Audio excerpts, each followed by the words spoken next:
5 Beats Production. Yadıdım, acı durmuştun, gözüm açılan ok.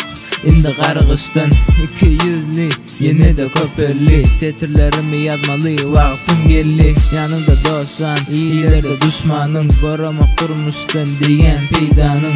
Kıyın görüyorlar, sen etmesen. Uzağa çeker, gözünde gitmesen. Cüğümde pul olsa, yanında kalırlar. Kayış etsen, işin var deyip kaçarlar. Bağışla sözüm, peydası geçti. Hakiki sevgi koramak gitti. Taşımı kursaya, karanlık köçeler. Sırrını aytsam kimesi bilirler. Dolgurda men avrayım barka. Yadı giderini ölüp baka. Kimisinin yolu cehenneme taraf. Kayırı geziyorlar sokaklarını sana. Bir gitsin iyidime dolanman. Kıyın günleri yardımdan çıkarman. Kimisinin yolu cehenneme taraf.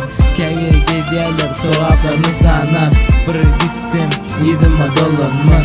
Kıyın günleri yardımdan çıkarman. Kimisinin değişti yerden zatlım. Fıkırı düzedip elimde kalım. Aydımım kime yetse, benim giderin acılım gelse. Özüm hakla yazayım benim azıcık. 3 yaşta geziyordum sadıcık. Göz yetirdim 16 yaşımda.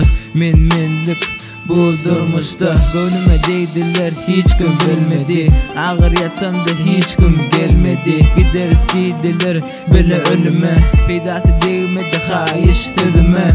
Ker adamı durmuşundan alınan. Söylerim bolsa yürekten yazılan.